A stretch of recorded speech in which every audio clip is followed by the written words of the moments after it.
Hey guys, how's it going today? Well, I've got something here that I wanted to show you because it is a rare one. You can tell by what it says here what's inside. When I saw the box in my trailer of treasure, I did not even think that what would be in it would be what's on the box here, an Exidy Sorcerer. I was really assuming that what would be inside here is either a bunch of electronic parts or just any number of random bits of old tech. I said, wouldn't that be nice if this was what was inside? And when I felt the weight of it, I went, wow, yeah, it's probably not. I set it down on the bench and I opened it up, and sure enough, this is what was inside of it. I kind of went, oh my gosh. I was not expecting to see it. I was really, and all I did was open the lid. So this is the first time I'm seeing this too. So I'm going to kind of do this with you guys. I opened it up when I saw the Exidy. I closed the lid up and carefully carried it out. And now this is really the first time. I have not even lifted it out of the box yet or anything. So we're doing this together. So the first thing I'm seeing here is a receipt. Oh no, this is not a receipt. This is let's see if this will focus on that. It's a bit bright, but this is a certification from Exidy final test. Exidy final test. And then we see it says passed. I'll see if I can get an actual image of this. It's pretty hard to read even in person here. I've got my lights on here pretty bright, but I'll take a snapshot of this and post it on the screen. So I didn't know they did this, but it was kind of and it's been ripped here, a verification. Final testing complete. Total, I can't make that out. Total frames, total something. Again, I'll try to get a picture of this so you guys can see it. So let's see what else is in here. This thing is kind of sticky.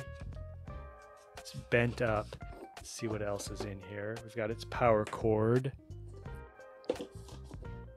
Aha, so we've got a standard basic cassette. Something really interesting about these. Yeah, sure enough. So check this out. This is an 8-track. This cassette case here. When Exidy made these back in the day, these 8-track tape housings were really popular. So they went ahead and used what was already existing at the time. And something that I found really interesting is they didn't even go through the work of having these remanufactured for them. They kind of just like crudely broke out the plastic in order to make it work for the intended board that goes in there. You can kind of see it's kind of cracked right there. And I think all of them are like this. This is not like just a one-off. They just kind of, I think, just broke it off and set their board inside. But I thought that was a really interesting bit of info on the way that they did their program. So let's keep getting into it. I don't want this video to run too long. Standing up, I'm looking to see what's inside here. I'm actually probably going to do better. Ooh, so this might not even be, I felt the lid just come off, so it might not even be attached. It's not. So I could see here, see that? So I want to be careful on this. Again, I wasn't planning on making a video, but when I saw it, I said I should probably take you guys along. So I'm going to set this aside for 1 second. Carefully.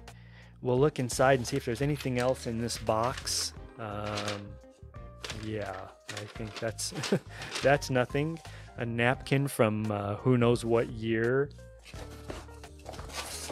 Here's the screws that we're probably missing. So I'm gonna pull these out and set them aside.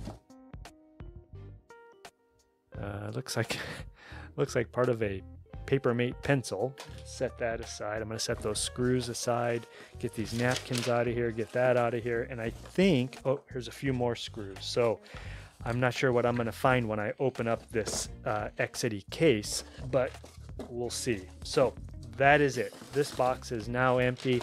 I'll throw this stuff in here just for now, and then we'll clean it up later. I want to be careful even with this box because the box is quite rare. And it's got its flap. It's missing a flap on. It's missing a flap on this side here. The box is pretty beat up, but I'll gladly take it just because the boxes are so hard to come by. As compared to some of the other computers that boxes are pretty plentiful, it's rare to even see one of these Exidys, let alone to see it with a box. So what I'm going to do right now, I can just kind of see here. I'm looking on the monitor and I can see I've got, oh, that feels like residue. So that might come off. The keys are all intact. They feel quite stiff, so that's nice.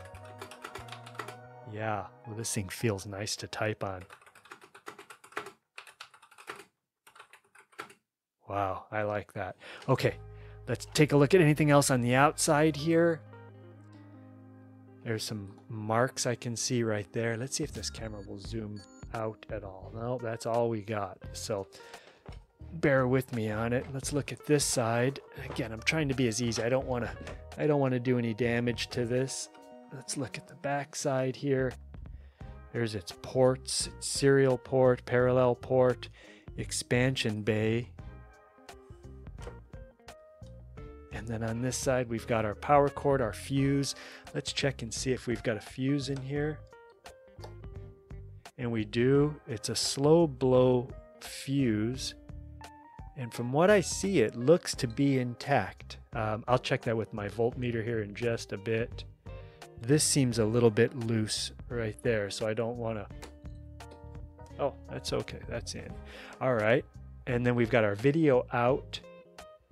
Mic and ear. This used to go to a... Let's see if my camera will focus here. This used to go to your cassette interface. That was something. Exidy did a lot of things that were ahead of its time. It's reported that this was, I think in their ad campaign, they said this is the Rolls-Royce of computers. So if you were lucky enough to have one of these, they were priced pretty high for their time. All right, let's open this up and take a look inside. I want to be careful. I think, oh, maybe there's more screws on it. So it's not totally opened. There's one screw right there. So let's make sure I don't... Okay, give me a second. We'll get a screwdriver and open this up together and see what's inside. I had one of these back. It's probably been a year. It's probably been a year or so now, and all of the chips were missing from it. So we just sold it as parts not working, and somebody was happy to have it just because even finding one without any chips, they're so rare that that's also... So this is the screw. Yeah, all of these screws here match this. So these are what hold the case together. All right, one more time. I'm going to flip this back over carefully. And let's see if we could open this case up here. So the keyboard is part. It's been a while since I opened one of these. Let me peek underneath here. Oh, I see a ribbon cable there. Give me just a second. I got to step away from this mic. This is the keyboard connector that goes right here. So let's look on the inside of this. I'm going to give you guys a shot of that. This is the first time, I'm sure, this is the first time some of YouTube is even seeing the inside of these Exidys. I think there's maybe a handful of videos out there, but I know when I was looking a few years ago, when I found my first one, there wasn't much. So I thought this would be a good opportunity to show you guys kind of what's inside and what we've got here. I'm going to set this down and we can take a look at the main board here. Now I can zoom you in just a little bit. So what we've got here is the power supply on this side, and this has not been plugged in forever. Who knows the last time it was plugged in. So I see we've got some screws missing here. Those are probably what those smaller screws are. Trying to just see what jumps out at me. See, last time, okay, so last time, all of these sockets, these socketed chips right here, these were all missing. I think this is the RAM. I believe this is the RAM for this unit. Let me see if I can get you in here a little closer. Okay, well that's a little bit better. I'm going to bring this up here closer so you guys could kind of get a look at some of these chips here. So again, all of these socketed chips here are the ones that my other Exidy was missing. So in this case, it's only propagated with 8 of them. Oh, this thing is it's pretty heavy. So this is the power supply here. Let's kind of just go through this. I see the transformer. We've got some capacitors, probably a filter capacitor. I see some diodes down in the bottom there. There's another IC down there, 78. Let's see if I can make that out. 7841. And we've got this kind of daughter board here. I'm just going to pan around here and let you guys kind of take a look at it. I want to get some still pictures of this and I'll put them up.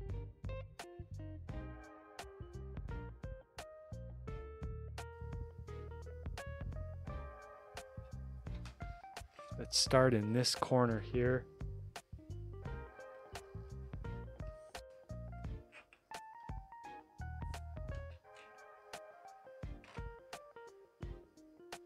Again, we're back by the power supply here.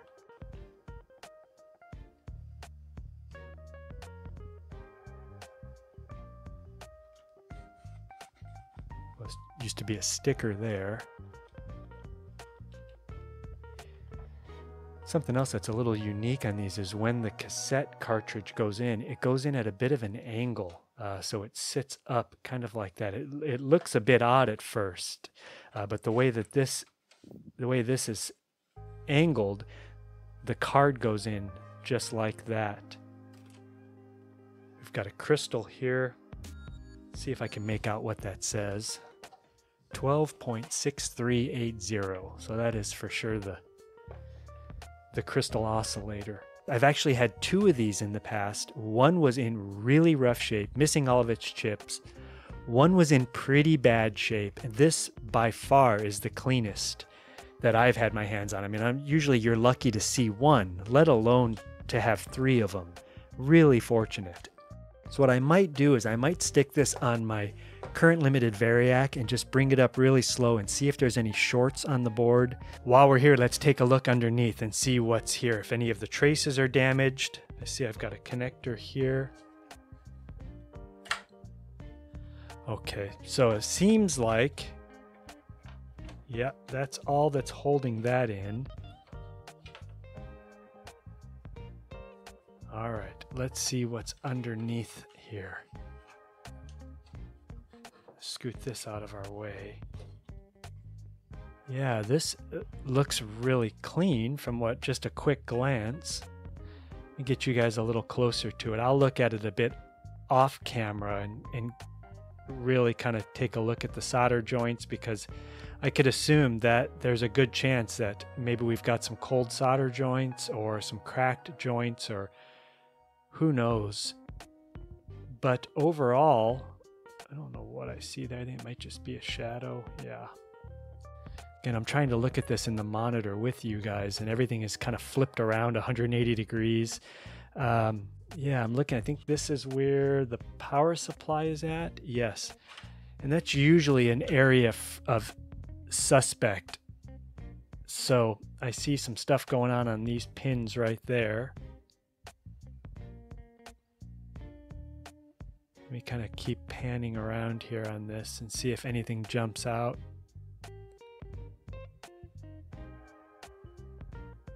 Again, everything is backwards to me here, so excuse the the awkwardness. That's pretty much it. So what I see here that looks a bit suspect is just this section of power supply. Looks like it may have been reworked. I see like what looks like some flux maybe that's there. It could be from the factory. That's the main pin header that we unhooked right there. Something always that is suspect is diodes, which we've got those right here. That's the bridge rectifier, and transistors, and you can see we've got one there. And then lastly, I can see under this daughter board here, you can see some chips down in there. While we've gone this far, you guys are hanging out on this video, let's pull that board off too and take a look at the chips that are underneath. Okay, so now we've got this one liberated here.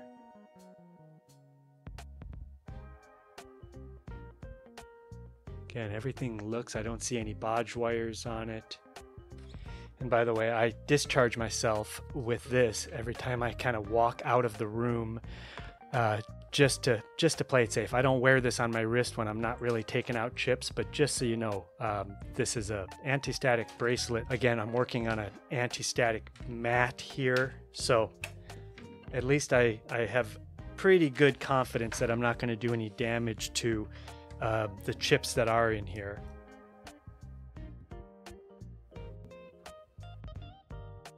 So this was one that was in,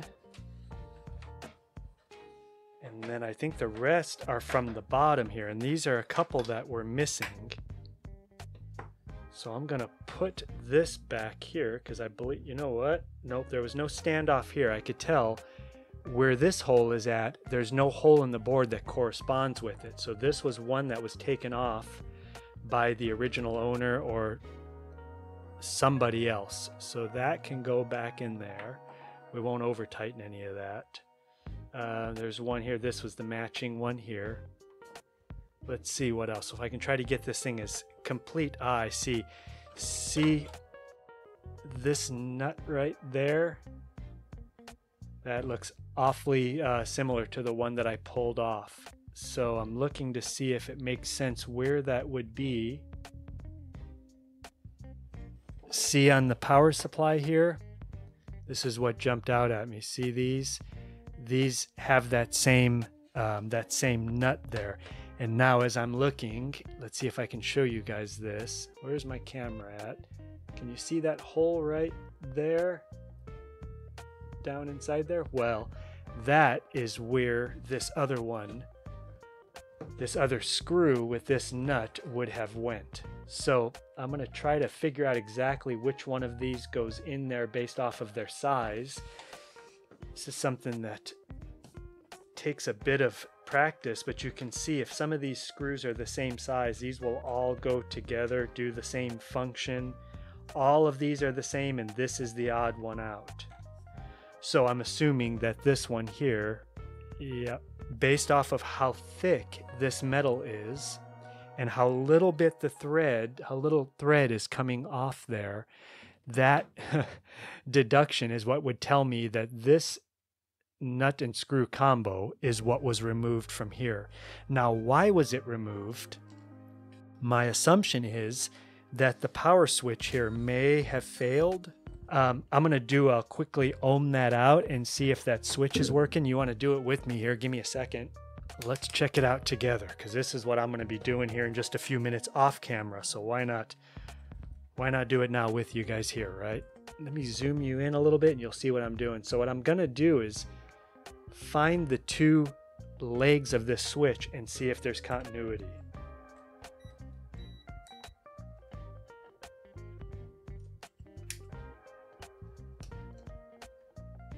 Can't see. Again, I'm looking around a monitor.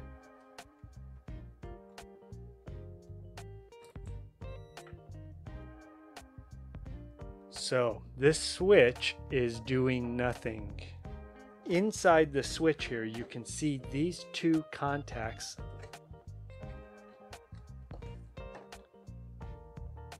right here and here. When you touch those, let's see if we could pull these off here. Oh, it's tight. This should pop through the case here. So these are soldered on. I don't know if you can see that there. That's a little better. You guys could kind of see, you could see the metal coming out of there. So when you touch these together, you can hear my my meter saying there's continuity. And when I touch them, there's nothing. So this switch is without a doubt faulty. So I'm going to desolder that. I may have one of these switches that pop in here, but that at least explains why much of this was taken apart. If something had failed, it could very well just be this switch. And now that I'm here, what I'm going to do is check this fuse. So the fuse is good, and its value, see if we can make that out there. I could definitely see by that filament in there, it's a small value slow blow fuse. So it's not like somebody stuck a 30 amp fuse in here. Okay, so that's back in place. So now we're going to just desolder this here. I'll see if I have a switch. If not, I'll order up a replacement, and at least I'll get that part handled. And that's a good sign, because if that is what was wrong with this, we may be on the path to getting a powered on working Exidy Sorcerer.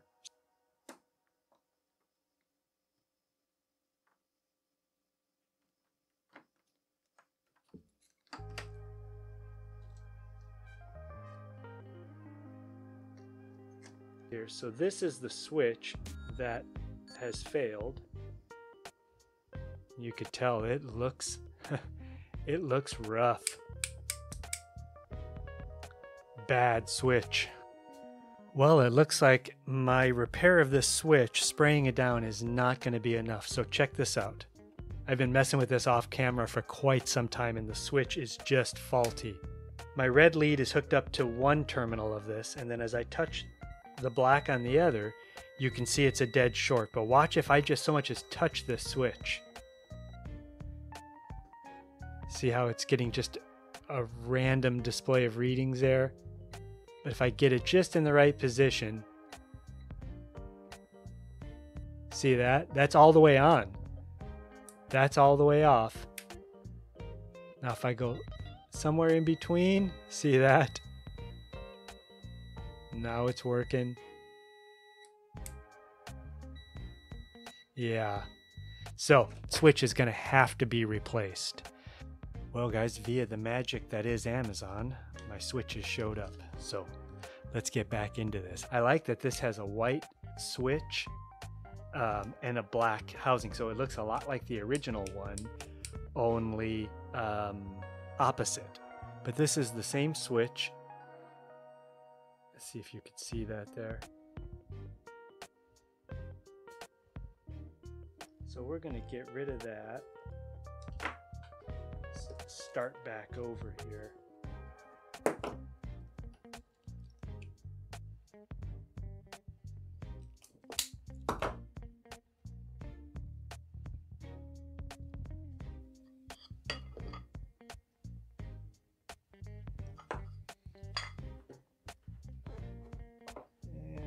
And that one doesn't look too bad.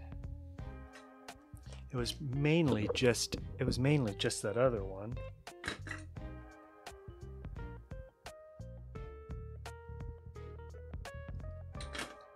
Okay, that's better. So there's no indicator on the switch as to where is on and off. I don't see anything on it anywhere to denote which way. So what I'm going to do is grab my meter here and figure out if it's closed right now, which it's not. Now it's closed, so that means it's on. So that's the on position in this orientation here. Yeah, I don't see anything on it.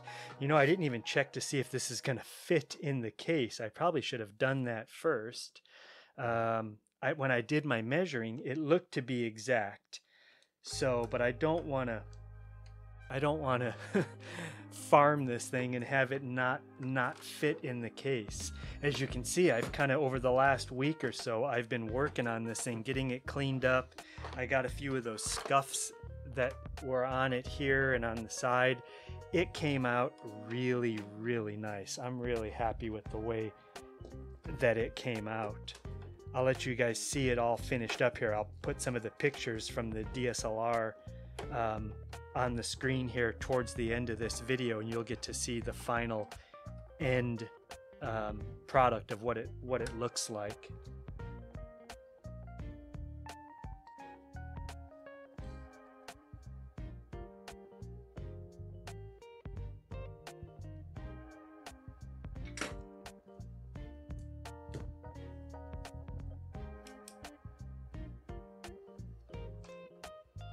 All right, well, I've got this soldered up now.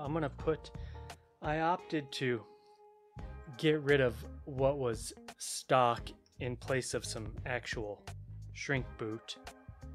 Thought that would be a better way to go, just to kind of keep these things protected.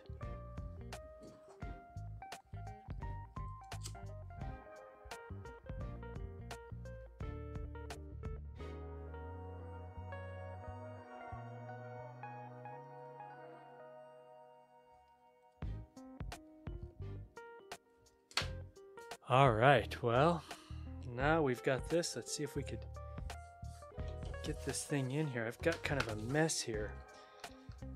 The reason I didn't let you guys finish the soldering is, it's a funny story now, but I heard the wife call and say, "Are you out there?" I'm in my studio here, and I said, "Yeah." She let our dog out, and I hadn't closed the gate. So you guys remember Kai from that other video? Well, Kai now is like 16, almost 16 years old. Okay, let me pay attention and get this thing in here. I'll let you guys kind of watch what I'm doing here. I'm just popping this in. There we go. Yeah, that fit really nice. Can you believe I put it in backwards? I can. So I was telling you a story about Kai, my Jack Russell, that I left the gate open. I was working on something outside, and the wife always pays attention when she lets the dogs out. And she didn't let her out. And Kai, who's 15 years old, decided to go for a trek, a long trek down through a patch of berry bush, blackberry bush. We have a lot of that here in the Pacific Northwest. Really thick berry bush. I mean, like, you cannot get through it thick. And she got herself stuck in a position. Okay, so now we're gonna flip that over. Now that's the right way. Now that's on, that's off. So at least it matches the back of the case. I wouldn't sleep right if that was wrong. So after a long hunt looking for Kai, I start hearing some rustling in the bush, and I look down, and there she is, about 20 feet away in about, I don't know, 7-foot high patch of berry bush that is unpassable. She is literally stuck down in the bottom of it, and she's like a 4-wheel drive that is stuck, going back and forth, back left and right, and she just couldn't even move. She was just under this. It's just so thick, you can't even imagine how thick the berry bush is here. And she just got herself wedged in and just couldn't move. Everywhere she went, she kind of was like Austin Powers trying to back out of an area, and she just couldn't do it. And she's old, she can't hear, very little hearing. Her sight isn't very good. She's got cataracts, so she can't see very well. So I had to kind of go down and wander through the creek and get myself in a position that I could see her. We were about 10 or 15 feet away, and I just kind of stomped as slowly as I could and tried to push down the biggest branches that I could in order to keep myself from getting pierced more than, well, I probably won't make that joke, but to keep myself from getting the crown of thorns, I opted to kind of find a way to get to her, at least get within 5 or 6 feet of her. And I was clapping really loud. And sometimes when I clap, she can hear me. And I can tell she was kind of registering that I was closer to her. So I started blowing in the bush, got down as low as I could, and just started blowing as hard as I could towards her. And all at one time I can see her nose kind of started sniffing a little bit. She kind of turned and just kind of started inching her way towards me. I started pushing down the brush and getting a little closer to her until I couldn't even grab her. Once I got down, I had to still like gently try to pry branches apart just so I could get down. And even when you pick her up, she hurts because she's pretty old. So I had to just pick her up as gently as I could without hurting her. And so yeah, that was our adventure. That was why you missed out on the soldering, because when I came back in and said, I just got to get this done, I want to take a break. I left my air conditioner on in here because it's really hot. I got stung by a couple mosquitoes on the way back. Yeah, it's been an adventure. So the gate is now closed. Kai is now eating her dinner, and all is well back in the Bad Dog ranch here. But now you get an idea of why the channel is Bad Dog, because Jack Russell Terriers are truly bad dogs, but we love them, so we wouldn't have them any other way. Well, there we have it. One shiny new switch on an old Exidy computer that is also quite shiny, huh? Yeah, it's been a bit of a process, but I'm glad we were able to troubleshoot that switch. That was the problem, and that's really all that was wrong from what I can tell. So now it's just going to be putting this all back together. I'll give it one more test on the TV. We'll make sure, kind of just verify what is working, what isn't working. I'll throw the cartridge in and check that out, see if that's working, kind of give it as thorough of a test as I can. I'm definitely no expert on these Exidy Sorcerers, but at least when I do list it, I'll be able to say the things that I found, things that were good or bad or otherwise. So if you made it through this video, I hope you found something useful, and we'll see you on the next one. Bye for now.